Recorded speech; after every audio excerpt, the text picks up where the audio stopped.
Week 2 closes in a classic Longhorn heartbreak. Texas A&M paid a team $1.5 million to beat them at home, and kickers had probably the toughest weekend of them all. We'll cover all these bases and more coming up right now on College Crossfire. What are those?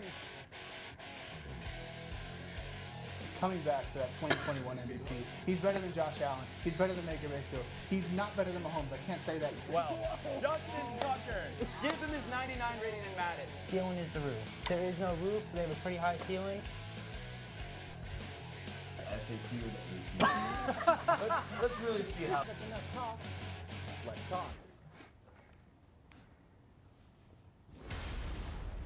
Good evening and welcome to the first edition, live edition of College Crossfire this year. I'm your host, Tommy Yarrish.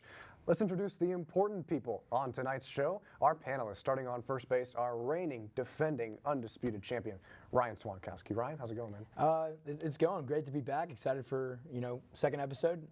Great to be here, Tommy. Absolutely. Coming off a spectacular debut on College Press Box on Monday, it's Joseph Duffey. Joseph, how's it going, brother? It's going well. I'm ready to kick some butt. Oh, wow. Okay, a lot of confidence There we going go. on here.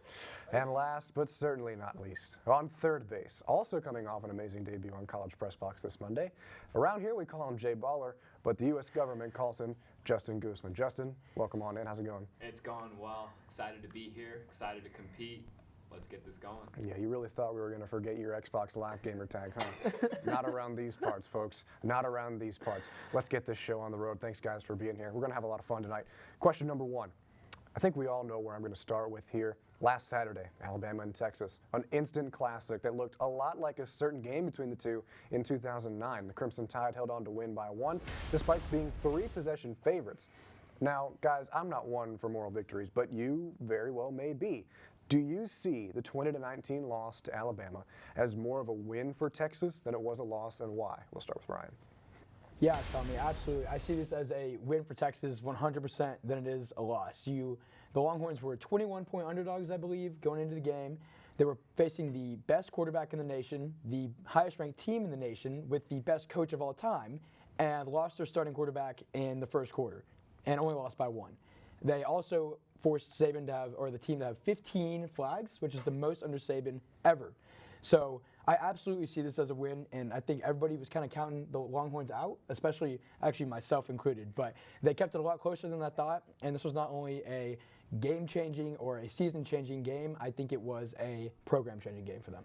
Yeah, I also counted the Longhorns out, posted on Inside Texas that Alabama would beat them by 21, and they come back and make me look like an idiot the very next day. Yeah. All right, moving on to second. Joe, what do you think? Yeah, I'm with you, Tommy. I see this more as a growth in team morale, more than just, a loss. But the thing is, this team was, of course, not supposed to win this game. Ewers leaves. But I see this more as a growth in team morale because they're going to eventually be in the SEC playing Alabama every year. And so it's good to see them at least have a good defensive showing and then play a team well and then, obviously lose by 1. But it shows that you can hang around the big dogs for a while. And Coach Sarkisian said last week, the goal mainly is to be there in AT&T Stadium in December. So they're trying to play for a Big 12 championship. You can move on. You can go get better as a team. Yeah, certainly set themselves up pretty well there. And when I talk about the differences between that 2009 game and this game, the big difference is both starting quarterbacks going out with an injury. Colt McCoy in the national championship in 2009, and then Quinn Ewers early in the second quarter this past Saturday. Justin, close us out. I think you guys make a lot of great points. I just wholeheartedly disagree. Unfortunately, when you're in a game that's that close, you have to be able to find a way to close out down the stretch. And Texas had multiple opportunities to do so.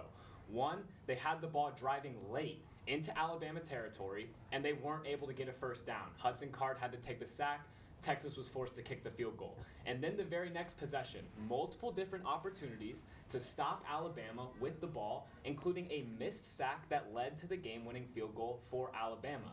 Yes, great play all around by Texas. A lot of people would argue that they were the better team on Saturday. Unfortunately, when you have multiple opportunities to close it out and you can't get it done, I don't see that as a moral victory. 3 great answers, but I have to rock with Justin on this one because I agree. Here on College Crossfire, we don't believe in moral victories. You have to win the game. Great points there. And then Ryan, you'll be getting the 2 points. Josie, you'll be starting off with the 1 point. So Justin taking the early lead here, and he was confident in pregame. So starting off strong here, but hey, far from over. Let's move to our second question. After Quinn Ewers went down early in the second quarter, we saw Hudson Card the rest of the way for Texas. And in the second half, you could tell that he was really hobbling a bit on his ankle, but he toughed it out and did all he could to keep the Longhorns in the game with his status still up in the air for this weekend's game against UTSA. If Card isn't good to go or is limited, we've heard rumors that maybe third-string quarterback and Austin ISD legend, by the way, Charles Wright, would be the starting quarterback for Texas, and even more whispers, much quieter on the lower level, maybe the sickos committee, as we like to call them, Roschon Johnson running the Wildcat a lot for Texas. We saw a little bit of that in the offensive game plan against Alabama. Let's put yourselves in Kyle Flood's shoes, Steve Sarkisian's shoes. What's the offensive game plan look like this Saturday? We're going to start with Joseph. Well, I would say that, in my plan, I think I would do like a Kyle Shanahan run-first offense, kind of. They've actually crossed paths in the past, Sarkisian and him. I think that they can have these unique run block concepts that can cause confusion in the front seven and eventually tire. That's what the point of that game plan is. And then they can take their shots eventually when the medium route concepts or downfield. But the ball should be in Bijan and Roschon's hands for this game. The run game has to be like the central focus. UTSA's strong suit is in that front seven. Really good run blocking team, and they like to play one-on-ones on the corners outside, so those crossing routes certainly look like they would work. Justin, what do you think? I agree a lot with Joseph here. I also think that, Roschon was recruited to Texas as a quarterback. I think we could see a lot of the Wildcat. There might even be a sprinkle of some read option in there as well. But I think the key is getting the ball to playmakers in open space. Get Bijan the ball on the outside. Get it to Xavier Worthy. Give it to the guys that are going to make the plays in open space. And hopefully you can break some long ones there. I don't think we're going to see a lot of intermediate and deep balls. I think it's going to be very similar to the ULM game. A lot of checkdowns, a lot of screen passes. Get the ball to your playmakers in open space, let them break tackles, and that's how you got to win the game. Certainly want to run a much more simplified offense if you've got an injured quarterback or a brand new quarterback who's never taken a snap at this level. Ryan, close us out. Yeah, so obviously Card is pretty banged up. I don't believe he'll get the start Saturday. We'll see. I think Charles Wright will get it. And there's been a lot of criticism around Charles Wright, and I think it's kind of unwarranted. We're not sure what he can do yet, and I think in high school he's very capable of leading this offense. That being said, I do like the Wildcat. We saw it a lot against Kansas State. We saw it actually last week against Alabama, or the Horns used it against Alabama, and it worked, somewhat well. But going back to last year against Kansas State, that worked really well too. So what I expect is a 50-50 split with Wildcat and Roschon, and then I believe to be Charles Wright at the helm, and I expect a lot of, like what my competitor over here said, a lot like ULM, a lot of screens, a lot of short passes, and a lot of handoffs to Bijan and Roschon, maybe even Keelan Robinson back there. You know what, folks? If you're a Charles Wright doubter out there, go look up Austin High's record before and after he played there. He absolutely changed the trajectory of that program, so we don't want to hear Charles Wright slander on this show. That being said, Joseph, if I was Steve Sarkisian, I would rock with your game plan. You're going to get the 3 points here. You're a Charles Wright lover as well, so I'll give you the 2, and then Justin will round you out with the 1. So that makes things a brand new ball game around here. Very interesting. All tied up at 4 apiece across the board. Long way to go, though, guys, so don't get comfortable. Moving on to our third and final question, we'll close in this block with the greater college football world, as there were upsets aplenty this weekend.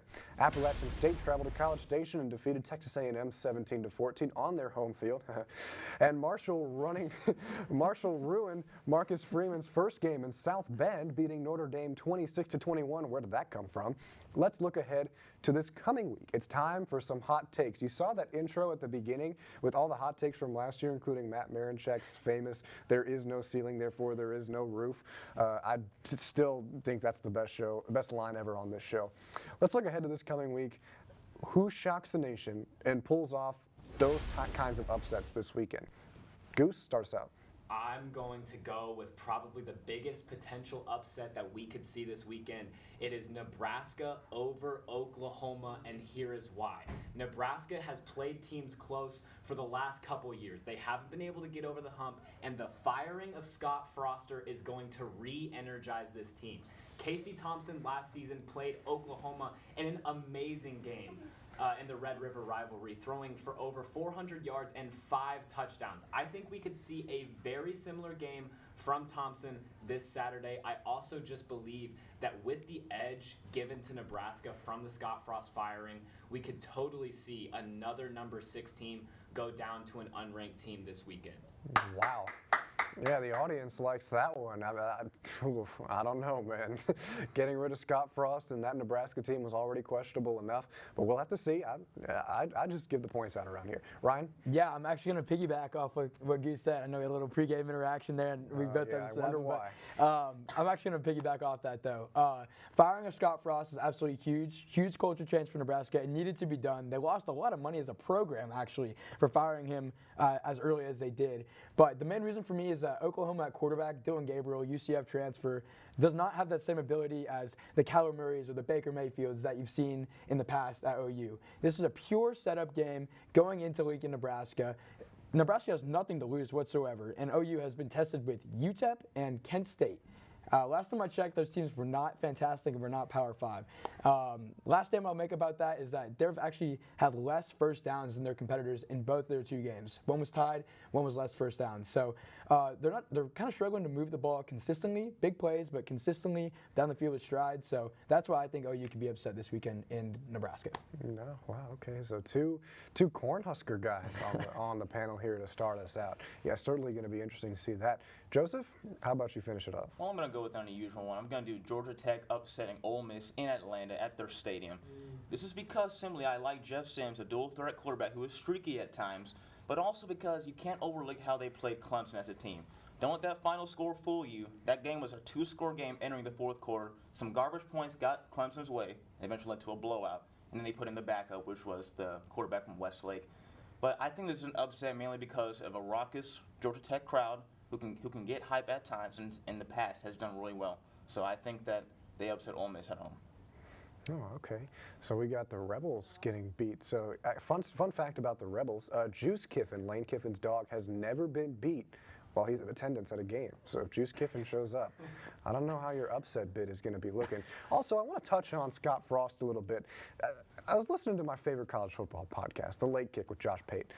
How bad of a coach do you have to be to get fired 3 weeks before you have to pay $8 million, I believe is the number, to buy that out, versus firing him now and you pay him $15 million? That's just unreal. How bad do you have to be at your job to be worth $8 million in 3 weeks? Anyways, I aspire to never be that bad at my job. Anyways, back to why we're here.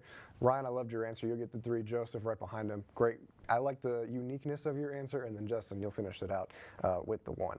All right, so let's mark that down. And we're still neck and neck as we head to our second block. Thank you, panelists. We're off to a great start. Let's check at the scoreboard. Ryan in the lead with 7 points, the defending champ, jumping ahead. Joseph right behind him with 6. And last but not least, Goose has 5. We're far from finished here. Next 2 questions coming up next.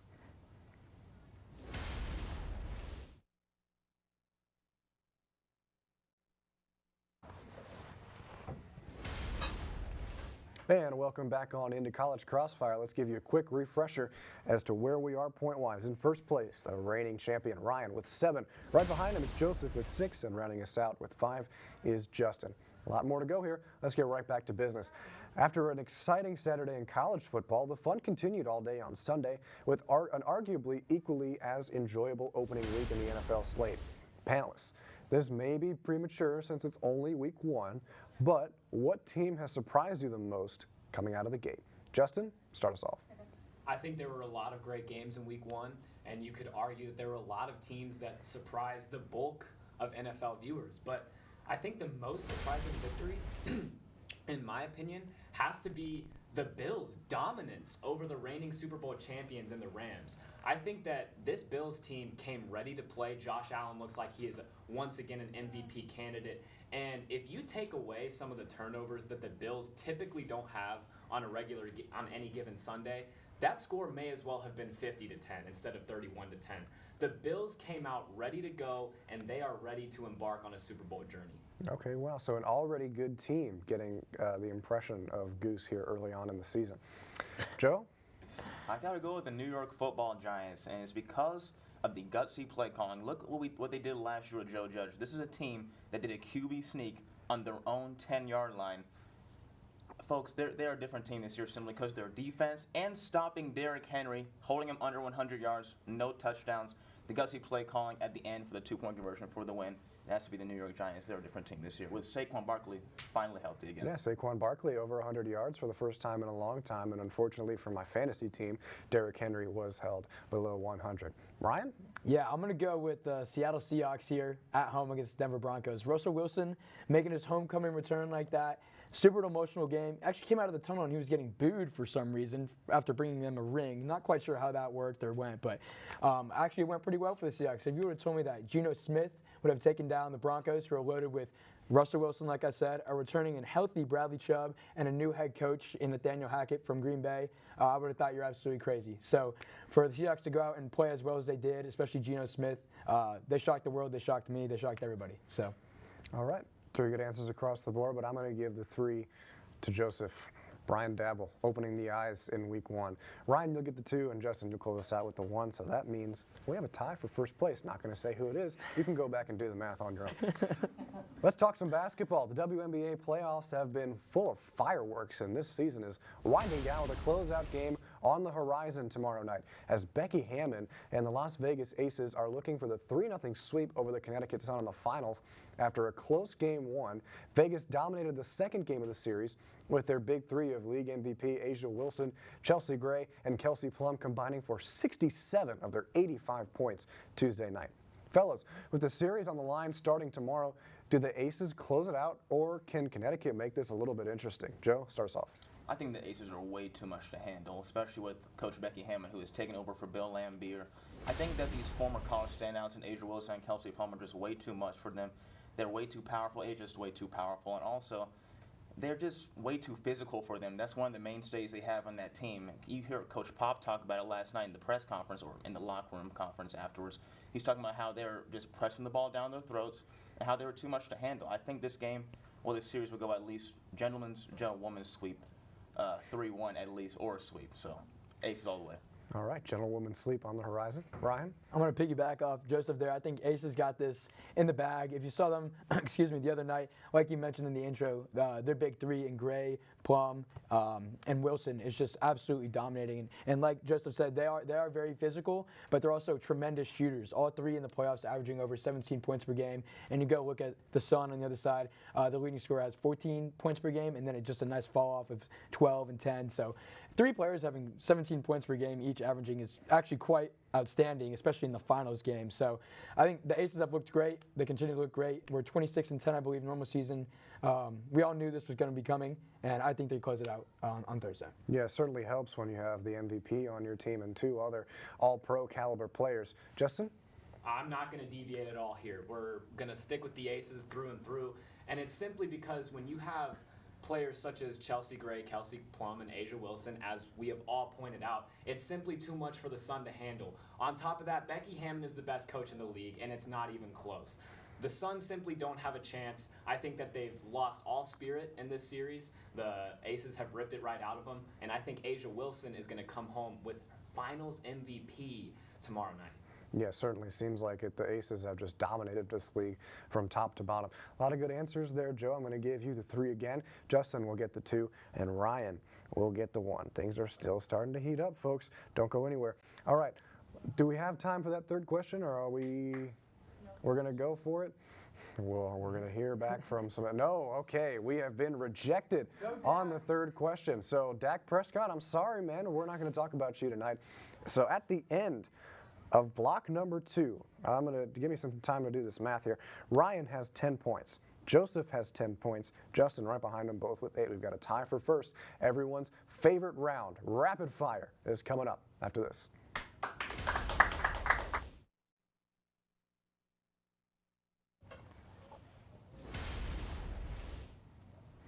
Last 3 questions of the night for us here on College Crossfire, and it's the rapid fire round where the points are double, so it's anyone's game. Thank you for joining me. A little slow there. We're still getting used to the start of the year here. It's the round where the points are double. It's anyone's game. If you're new to the show, Rapid Fire is our third and final segment of the night, where our contestants will have to answer 3 questions, just like they have earlier, but this time they have absolutely no idea what I'm going to be asking. Everything is off the dome. They say defense wins championships, but around here, we don't think that's true. Rapid Fire wins championships. And before we start, I have to say, I'm not a math major for a reason. There's a reason why I talk on TV for a living. Joseph is actually in the lead heading into Rapid Fire by 1 point with 11 points. Ryan right behind him with 10, and Justin in third with 8. So now that we've got a little context and good numbers, let's start us off. Brothers Equinemius and Amon-Ra St. Brown caught touchdown passes a minute apart from each other on Sunday, in what was another legendary sibling moment in sports. Panelists, who makes up the best sibling duo in sports history?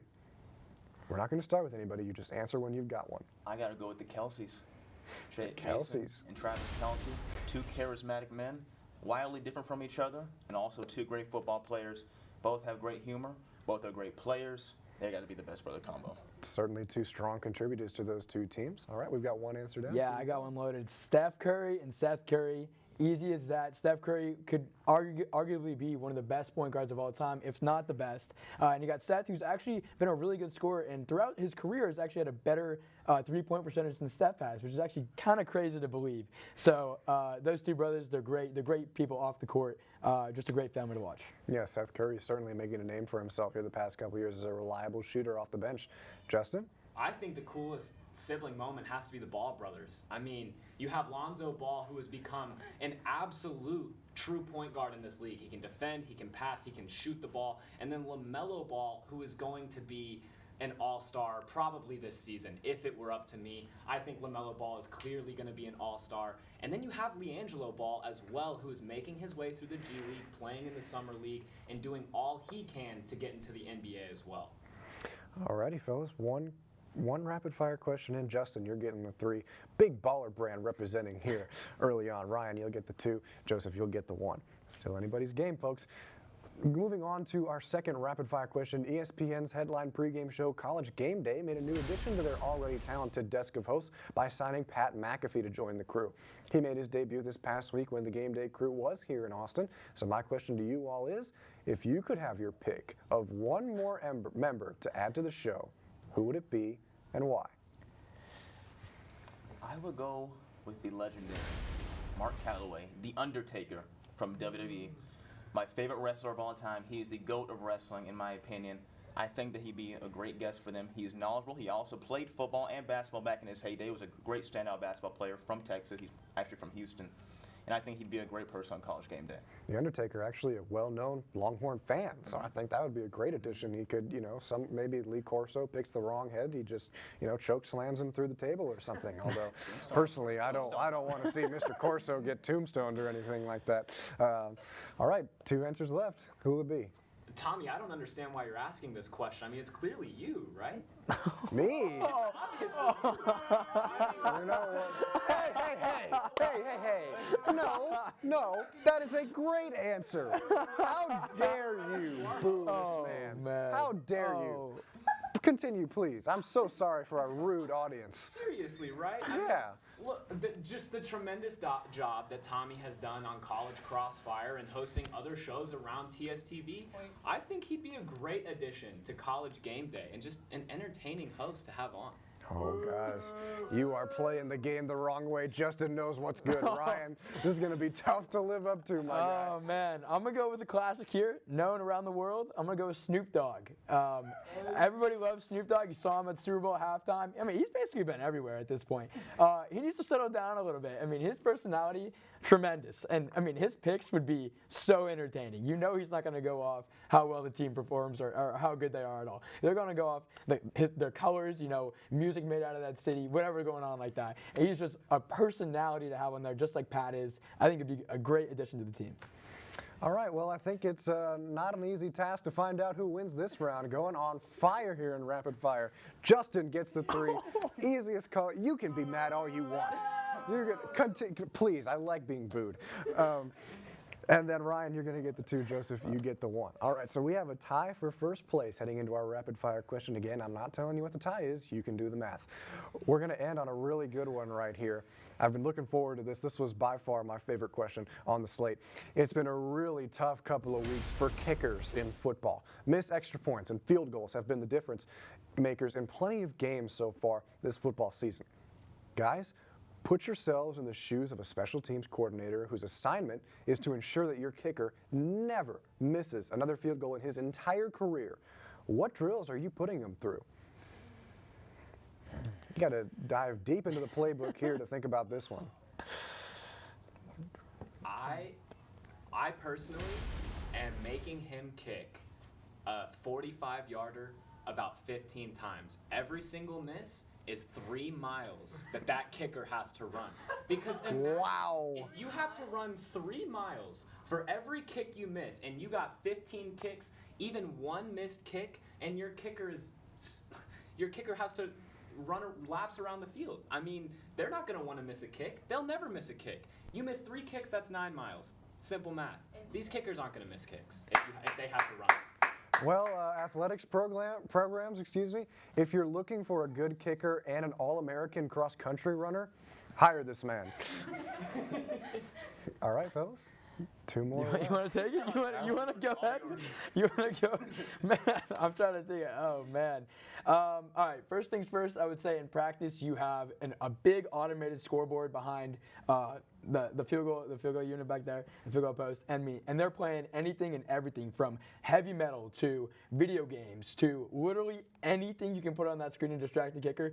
Do it. You're blasting noise. You're blasting music. And then you're giving them, like, weighted footballs as well in there at some different points to where you're strengthening his leg at the same time. So where you'll just keep feeding him footballs, and then this one will be like a pound heavier, and it'll be like, what the heck was that? But you're getting his leg stronger. Oh my God! Maybe not a pound. Maybe that was an over-exaggeration. Maybe like half a pound max. But he won't know that's coming, so you're just gonna kick it normally, and that's gonna actually strengthen his leg without him even knowing. Or it could break his leg and completely ruin his career. No, half a pound won't do that. Special teams coordinators, new drill idea, maybe have your kickers kick rocks with field goals.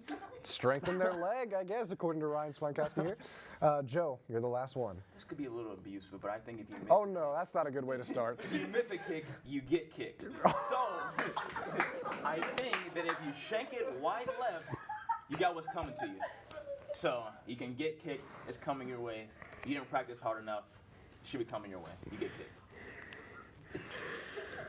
For legal purposes, folks, none of this is serious. None of these gentlemen will be hired as special teams coordinators anywhere. So just to recap, we've got your All-American cross-country star and kicker kicking rocks, quite literally, through field goal posts. And you miss a kick, you get kicked. I'm not even going to ask where. So, ladies and gentlemen, I'm not sure there was really a good answer there, but I will score these accordingly. And let's see, gonna make sure everything here is right and add everything up. I'm not a math major, so we're gonna make sure that all our scores are right. All right, we've got everything good. Ladies and gentlemen, episode 2 is in the books. First live show. A lot on the line tonight. This was a great, great show. But there can only be one winner. And I'm happy to announce the winner of tonight's episode with a clean sweep in the third block, Justin Goosman. Getting the win with 18 points. Cece, do we have time for FaceTime? Yes, we do. Justin, you've got FaceTime. What do you have to say?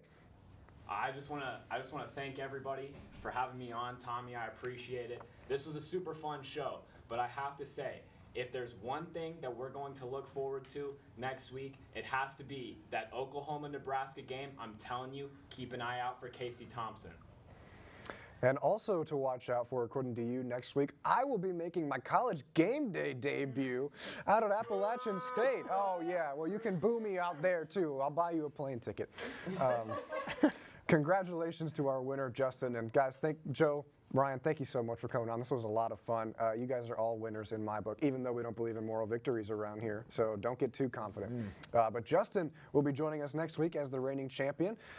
What an amazing start to our year here for College Crossfire. Thank you all for watching and tuning in. That's going to do it for us here in the TSTV studios. But before you go, remember to tune in to our Friday morning show, the 1-0 Sports Show with Mr. Adam Ogburn over there on the teleprompter booing me a lot tonight. And Monday nights as well for College Press Box, where Joseph and Justin did an amazing job this past Monday hosting for the first time, and then they come over here 2 nights later and kill it once again. So great job, fellas. Welcome to the team. Ryan, I guess you're okay too. Okay. I'm just playing. Thank you all to our live studio audience for coming out and being great as usual tonight, and for all our contestants, everyone in Master Control, our executive producer, Jordan Galehood. My name is Tommy Yarrish. Signing off. God bless, and have a great night.